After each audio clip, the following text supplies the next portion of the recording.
Mister, un giudizio sulla gara di oggi. Avete perso però di misura, insomma, dopo aver combattuto sino in fondo.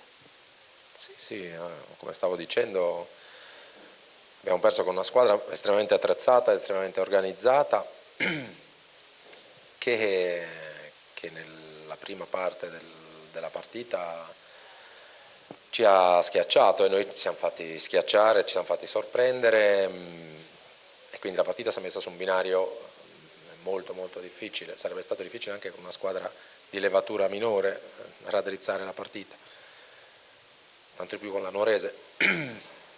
Però, come dicevo prima, noi siamo una squadra è un gruppo assolutamente vivo, assolutamente fiducioso, consapevole dei nostri limiti, perché abbiamo dei limiti, ripeto, ci sono tanti ragazzi che arrivano da categorie inferiori e che magari arrivati oggi qua, probabilmente a qualcuno è mancato un pochino il respiro e all'inizio della partita ha detto questo.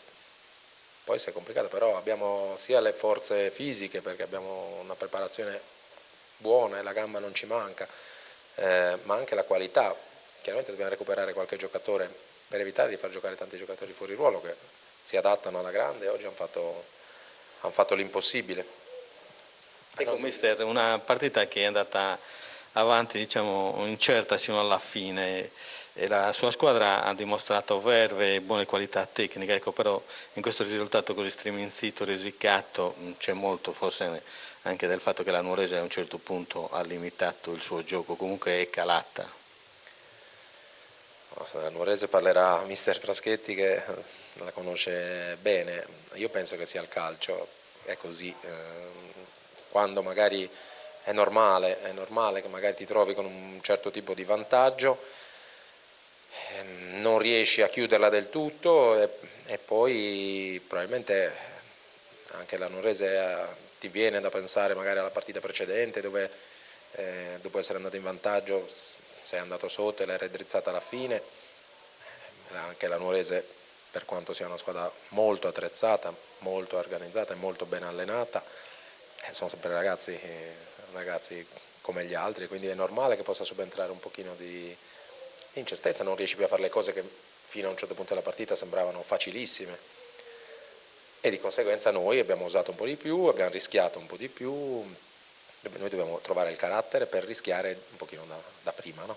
Cioè, perché se non provi a fare niente non fai nulla, se provi magari qualcosa ti riesce. Un'altra cosa, mister, dopo 10 giornate si può già in qualche modo vedere, verificare, avere un giudizio un po' su questo campionato di eccellenza, ecco, il suo di giudizio. Allora, in generale credo sia un campionato che ha molte insidie per tutti, sia per chi deve fare la corsa per vincere che per chi sta dietro, questo in generale, perché comunque ci sono tante squadre che hanno tanti elementi di categoria, adesso insomma il calcio è arrivato, non ci sono più squadre sprovvedute o con una preparazione insufficiente. Per quanto ci riguarda è un campionato difficilissimo perché noi siamo rimasti quelli che eravamo in prima categoria, perché siamo saliti di 2 categorie cambiando quasi nulla, anzi magari rispetto all'anno scorso perdendo qualche giocatore e cercando di rimpiazzarlo con ragazzi motivati che arrivano da categorie inferiori.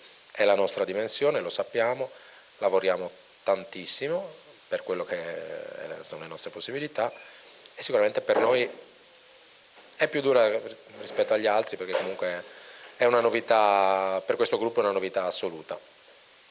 Poi ripeto, penso che nessuno possa stare tranquillo, anche di chi sta davanti, almeno per ora, perché avendo i risultati ci sono parecchie insidie. Sicuramente la Nuorese ha un'intelaiatura e anche un'organizzazione che le permetterà, che deve permettere di recitare un certo tipo di ruolo senza distrazioni, chiaramente. Grazie mister.